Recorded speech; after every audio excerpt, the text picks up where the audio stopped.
From LinkedIn News, I'm Leah Smart, host of Everyday Better, an award-winning podcast dedicated to personal development. Join me every week for captivating stories and research to find more fulfillment in your work and personal life. Listen to Everyday Better on the LinkedIn Podcast Network, Apple Podcasts, or wherever you get your podcasts. Break language barriers instantly by translating up to 44 languages in real time with the HP AI PC, powered by the Intel Core Ultra processor. With the right tools, work doesn't have to feel like work.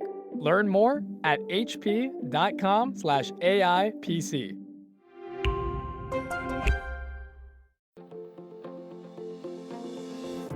Hello, my friend, and welcome to another exciting episode of Negotiate Anything.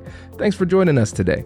With over 10 million downloads and listeners from more than 180 different countries, it's dedicated listeners just like you who have made Negotiate Anything the #1 negotiation podcast in the world. I'm your host, Kwame Christian. I'm a business lawyer, mediator, author, and the proud CEO of the American Negotiation Institute. Now, before we get into today's insightful conversation, I have a golden opportunity for those of you who recognize the power of negotiation in your professional lives. Have you ever found yourself wishing that you could navigate those high-stakes conversations with more confidence? Or perhaps you're looking to empower your team with the art of persuasion and conflict resolution. At the American Negotiation Institute, we've crafted specialized keynotes and workshops tailored for those very needs. We've transformed the negotiation skills of professionals worldwide, and we're eager to do the same for you. We believe the best things in life are on the other side of difficult conversations, and our goal is to help you improve your lives and the lives of those around you, one difficult conversation at a time. Don't let another challenging conversation leave you second guessing. Click the link in the description to discover how we can help you find confidence in conflict, negotiate better deals, and have stronger relationships. Because in the world of business, every conversation counts. And now, without further ado, let's jump into the interview. Megha, thanks for joining us today. Kwame, thank you so much for having me. It took a long time in the making, but finally I'm here. What a privilege. Yes, we are excited to have you, my friend. Thank you for your patience. So how would you get us started by telling us a little bit about yourself and what you do? Yeah, let's do that. So my name is Megha Joshi, and I am based out of New York. Just like you, Kwame, I'm an immigrant that came here with some big dreams in the past decade and a half. The two most important things about me for anyone to know first is that I'm an absolute travelholic. I thrive on traveling. I've been to over 50 countries in the world so far, and I'm chasing all 193 countries. And then two, I am a Harvard certified bartender. So I love mixology. So between mixology and traveling, I think I've really got my act together, and it just keeps my spirits high. No pun intended. I love this. This is cool. Okay, so when we hang out in the next time I'm in New York, you're definitely showing me where the best drinks are. That's the first thing. And before we get into the substance, Megha, you have to tell me. So what was the best drink you had in which country? Oh my God, there's so many different drinks I've had over the course of my life, but I will say my favorite drink in the world, it's actually here in New York and something that I make. It's called Rellen's Kick. It's made out of green mango juice in a secret recipe that I don't disclose. So next time you're here, the drink's on me. I love it. Okay, a little aside. So my family's from the Caribbean. My dad's from a small island called Dominica. My mom is from Guyana. What people don't realize about Guyana is that it is about 60-40. People of Indian descent, 60%, and then people of African descent, 40%. And so it's the only other Caribbean nation that really appreciates green mangoes. So it's I love this already. Beautiful. Thank you. And to get to the less important stuff about me in my introduction. So I started my corporate life in the management consulting space with one of the big four companies. I moved across different industries in the consulting space. And finally, I made my way into the media telecom space. And that's where I spent a good deal of my corporate career rising up the ranks. And as I moved up, I was running different divisions, large teams of over 120 plus employees spread across the country. And I've derived great joy from my corporate success. But having said that, last year, I took the plunge to get on my own entrepreneurial journey. And now I am the CEO and founder of Boardroom Zen. It's a leadership development executive coaching firm based out of here in New York. And I work with people just like me, corporate executives and their teams. And I really try to bring together 3 dimensions, which is mindset, well-being, and core energy to really help those leaders move from good to epic. And that's sort of my life's purpose and something that I absolutely adore and love in this new realm of entrepreneurship. I love this. First of all, I love the entrepreneurial journey. Part of it, of course. Yes. And I love this approach too, the mindset, well-being, core energy, but bringing it to the corporate space in an effective type of way. And a lot of people, as they listen to the title, the name of your company, Boardroom Zen, those seem to be competing. So before we get into the substance of the interview, I'd love to give you an opportunity to explain the juxtaposition of those terms. And I think that'll be a great segue into the topic today. Sure, absolutely. Great question, Kwame. So the name of my company is Boardroom Zen. And as you can see, those 2 words don't really go together. Boardrooms are all about power and control and driving outcomes, versus Zen is all about attaining a state of calm and peace and composure. So that's the reason why I bring these together, is because I truly believe that these boardrooms need a state of calm and Zen. So through my work, I try to infuse a piece of Zen into those corporate boardrooms, into those power circles, so these leaders can be more grounded, so they can actually do more without burning themselves out and driving their teams over the cliff, if you will. I love it. It's so necessary now more than ever because so many people are such hard drivers and it's easy to get out of balance. And that brings us to the topic of today's episode, because we focus a lot on the podcast on strategies, tactics, what it is that you should do and say in order to be effective in these difficult conversations. And I love to have the opportunity to talk to people like you who could help us to understand what are some of those internal barriers that prevent us from putting those strategies and tactics into place when it matters most, because it's going to be difficult for us to win the outer game if we're struggling to win the inner game. And I want to channel some skepticism from some of the drivers and hard chargers in my audience, because I know there's somebody out there saying, hey, I don't want to talk about this woo-woo stuff. Just tell me what I need to do, what I need to say in order to get my way. So before we get into the inner game, I want you to paint a picture for the audience of what happens in our difficult conversations if we don't have our inner game in place. Yeah, and that's such a great loaded question, Kwame. So what I will say is, for a big chunk of my early corporate life, I was one of those leaders that was just after outcomes. I was driving outcomes for the business, for my team. I was just so laser focused on attaining something. But soon I realized that by embracing that way, by just being laser focused on the outcomes, it just felt like I had to drag everybody with me. I was just holding myself in and dragging everybody in it. It felt like I was working against the grain. So with time, I realized that just being focused on outcomes wasn't going to work for me if I wanted to be in the big leagues. And so over the years, what I've come to discover, Kwame, is that there is an immutable sequence of 3 dimensions. And the first dimension is our thoughts. Our thoughts in our mind are driving, number 2, the feelings and the emotions. So if we come up with a thought as we go into a boardroom meeting, and the thought is, these players in the boardroom are here to get me, they're not going to support me. With that thought, if I walk into that boardroom, the emotions or the feelings that my body will trigger is going to be that of anxiety. Right? I'll be very anxious. I'll be breathing fast. My heart rate will probably go up because I'm walking in expecting that something bad's going to happen, that I don't really have the support. So that leads to the third dimension or aspect, which is action that I take. So the actions I take is I probably try to use force in the boardroom. I'm trying to talk over people. I am trying to state my dominance in the room. And clearly the result that I wanted was to drive intended outcomes is not there. So I believe that to drive intended outcome, we have to start with the thought in our mind, which will drive the feeling or emotion in our body, which will drive the outcome that we want. And a big majority of us are so focused on the outcome, we don't care about the thought or the feeling. And we just skip these beats and we get in our own way, if you will, if that makes sense.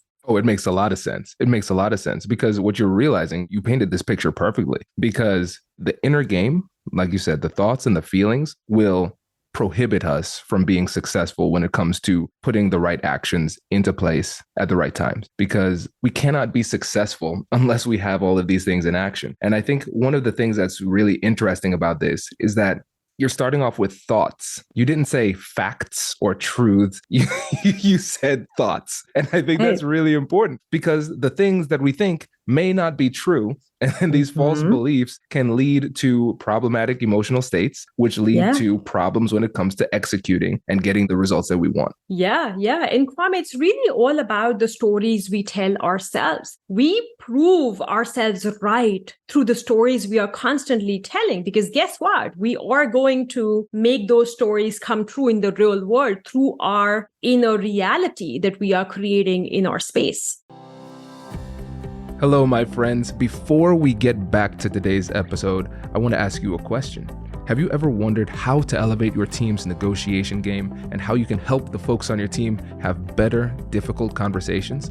At the American Negotiation Institute, we offer transformative keynotes and workshops tailored to empower professionals with top-tier negotiation and conflict resolution skills.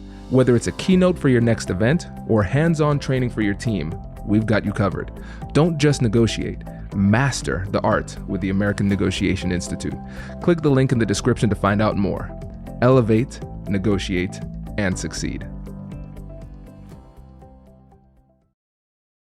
Introducing the HP AI PC, your powerful AI assistant. Easily search through personal files, gain valuable insights, and make smarter, more informed business decisions. Unlock the future of work today with the HP AI PC, powered by the Intel Core Ultra processor. With the right tools, work doesn't have to feel like work. Learn more at hp.com/AIPC. Absolutely. It can be equal parts scary and empowering to recognize that we have this much power to change our stories, because it can be challenging. Like, the scary part is just recognizing, wait a second, I've held on to this story for days, months, weeks, or years. And I've identified so strongly with this story that this belief that I currently have is not just something that I believe. I feel as though it's a part of who I am. Let's break down how we can have that internal negotiation to change these stories within ourselves so we can have better outcomes. Yeah, let's talk about it. So maybe I'll share some examples from my own life to make it real. So in my last corporate role, I was running corporate escalations for this Fortune 100 company. And in that capacity, basically, I was the customer advocate within the organization. And when things went wrong with any of the 30 million customers of this company, my team and myself would be plugged into, and especially I would be brought into the more executive conversations where I would be on point to engage different teams within the organization. So there were over 100 plus departments that I would have to bring into the conversation to drive outcomes, to figure out what went wrong with that customer's experience with that journey and what could we do differently, right? Because we were answerable to the executive team. We were answerable sometimes to media, sometimes to government agencies. It was a very critical role. So early on, as I took on that role, clearly that role came with a lot of power. So when things went south, I would make phone calls. I would pull people and leaders into meetings so we could figure out what was going wrong. And by the way, there was no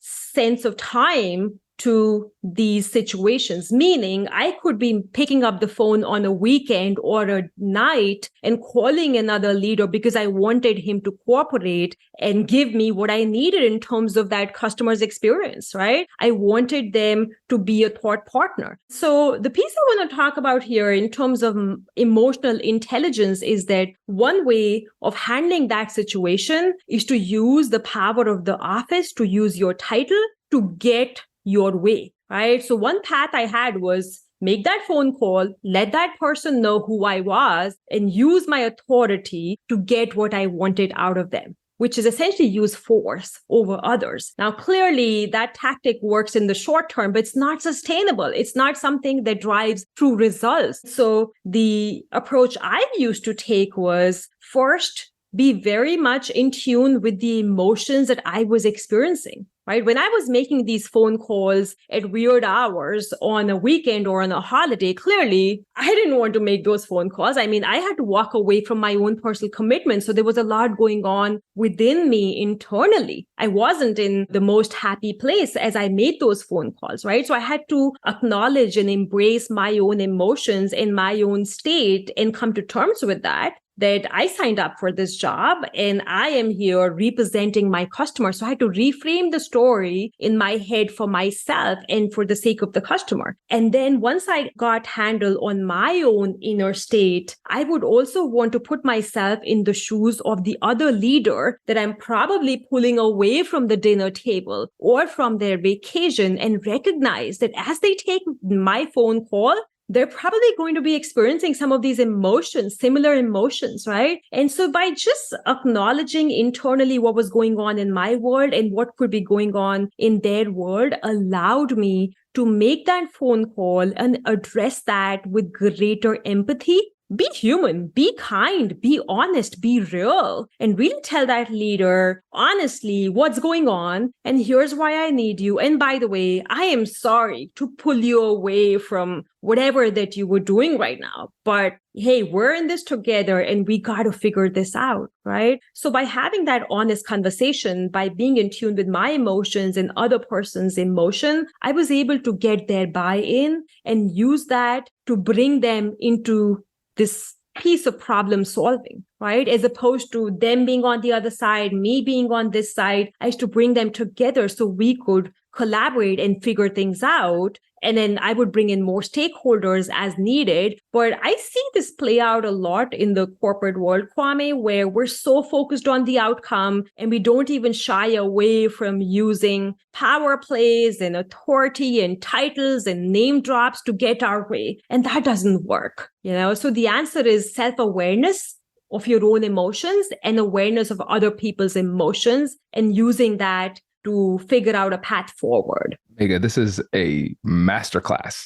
This is great. There's so many gems that I want to pull from this. I want to start here because the empathy and emotional intelligence you were able to share with your colleagues started with yourself. So it was self-directed empathy, self-directed understanding. And you were able to slow it down and say, how am I feeling? And let's see, you said, be human, be honest, be kind, be real. And that all started with yourself because you had to come to terms with how you were feeling in that moment. And that empathy and self-kindness that we extend to ourselves, once we give it to ourselves, then it becomes more possible for us to extend that to others. But if we're just thinking about emotional intelligence and empathy as tactics that we can use, plays that we can run as just a tool to get what we want, then it really falls flat. That's when it doesn't feel authentic and real. And so it takes a lot of self-awareness and humility and vulnerability in those private times when you're going deep within yourself to understand yourself, to be able to extend that vulnerability and empathy to other people.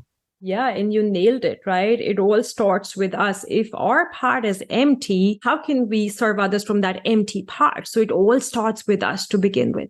Absolutely. And yeah, this really paints the picture of how, yes, of course, negotiation strategy is important. Yes, negotiation tactics are important. But if you can get yourself to a point where these behaviors just naturally radiate from you, then it's not a tactic. It's just authentic human interaction. Yeah, then it becomes a part of your DNA. It's second nature to you. You don't even have to think about it. That's how you operate.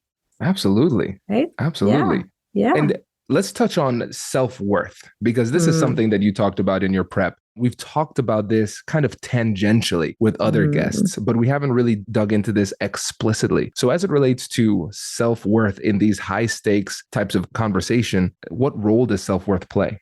Yeah. So before getting into the heart of self-worth, Kwame, I just want to say that when I look at negotiations, I look at them as an exchange of value. It's not driving just an outcome. It's not transactional. It is an exchange of value that's happening in real time as we are negotiating, as we're trying to get something out of a situation. And I bring this up because in any situation, life situation, personal, professional, stressful situation, we are taking something from another person or organization and we are giving something in return, right? It's an exchange of value. So I bring this up because a lot of times, especially when there's not an exchange of a physical product, we are exchanging our services, our time, our life force, right? Especially in a corporate capacity, when we spend long hours behind these desks and in these cubicles, we are giving our life force to that organization. So if we don't realize what we are giving to that organization or to a client, then how can we truly ask for something that's of value? So I bring this up because it hits on the dimension of self-worth. And really, we as individuals, as leaders, we're only as successful as the degree of self-worth that we have within ourselves, right? For instance, I'll give you different examples. As I coach leaders or navigating their way in a corporate environment, they're scanning for opportunities to grow and join the big leagues or negotiating with a potential employer. I encourage them to be very aware of what they are giving to this entity in return for compensation, for title, for external things, right? Being very aware of who you are, what you bring to the table, I think it only lends us this unique superpower that nobody else can render us, right? It is unique to us. It is our special gift that the universe has blessed us with. So being aware of who we are, what we can offer is a crucial piece of any negotiation, of any conversation, of any transaction, if you will. And I've seen this happen with me, with my clients. I believe truly that our self-worth translates into our net worth over time. We create the net worth, we create external goodness and abundance through that exchange of value, which is nothing but our good understanding of our own self-worth. This is so deep, and you're so right. If you just ask anybody, can you be an effective negotiator while at the same time having low self-worth? Even if somebody is not a negotiation expert, they'll say, that doesn't sound right at all. Yeah. You know? Yeah. And this is so powerful. Again, this is something that we can overlook. Again, most people would understand this. I don't think you said anything controversial here. Now, the question is, what is it that holds back these high performers from having self-worth? Yeah, I think self-worth is very much contingent on the degree of self-awareness a person or a leader has. If we're not aware of what's going on in our minds, in our bodies, and in our inner space, if you will, we can really never appreciate or even wrap our head around what we have to offer. So I think the strategy that I would share with leaders out there is to take a pause during the course of their busy days, their busy lives. Take a pause and take stock of where that person really is. And our emotions, Kwame, never lie. They are the most powerful tool we've got. So if the leader can pause and get in touch with how they're feeling, what's going on for them, and then unpack that onion, take away those layers and figure out what's really going on for them, what makes them happy, what brings them joy versus sadness, right? And move towards opportunities and areas that are bringing them closer to their own unique gifts. And in the corporate world, in traditional business world, we are so driven by the titles and wanting to prove ourselves to others that we forget about us. So the question we got to be asking is, what do I really want? If I didn't have to care about the optics of the external world, what do I care about? What do I want? What makes me happy? What brings me joy? And usually the answer that comes with that question are the things that are our true gifts that we can give to the world. They are the things that make us worthy, that make us unique and special. So I know it's a lot, but those are some of the things that I would recommend people do. Megha, I wish we would have met 5 years ago as I was trying to get all this together, because you just perfectly encapsulated some of the challenges that I went through. And I know so many other high achievers struggle with the same thing, because it can be a very disempowering feeling when you're getting all of this external validation from the world, but for some reason it's not clicking inside of you and you're not feeling validated by yourself. Yeah. And that could be a scary place. And like we've been talking about this whole interview, it can manifest itself in very surprising types of ways. And one unsurprising type of way is that if you don't see that value in yourself, it's going to be really hard for you to assert yourself and advocate for what you deserve if you don't feel like you're worth it. So this is a critically important point. Thank you. I'm glad it resonates with you. Oh, yeah, for sure. And I know it's going to resonate with a lot of the listeners now, too. So before you go, I wanted to give you an opportunity again to remind the listeners about your business, your podcast, and how they can get in touch with you. Thank you, Kwame. You are super kind, and I appreciate this opportunity. So my business is really called Boardroom Zen. I work in the leadership development, executive coaching space. I work with senior executives, leaders, and their teams to really help them move from good to epic. My podcast is also called Boardroom Zen, and the audience can find it on any of the common podcasting platforms. I'm everywhere. And really, I'd love to connect with more and more people and make a positive impact in the corporate ecosystem. I think that's my life's purpose. I'm out there on LinkedIn. So I look forward to reconnecting and connecting with more people. And I thank you, Kwame, for this unique opportunity. I have been listening to your podcast for the past few months. I have to say, what a stellar job you do at putting this podcast out there. You are exceptional at what you do. And as I mentioned offline in this conversation, you are inspiring so many, including myself, who are just getting on the entrepreneurial path. So thank you for all you do, Kwame. Oh, thank you. That means a lot to me. And I have to say, the podcast is only as good as the guests I can get. And so you now are a big part of that, Megha. I appreciate you. And then thank you so much for being a guest. Thank you, Kwame. My absolute privilege.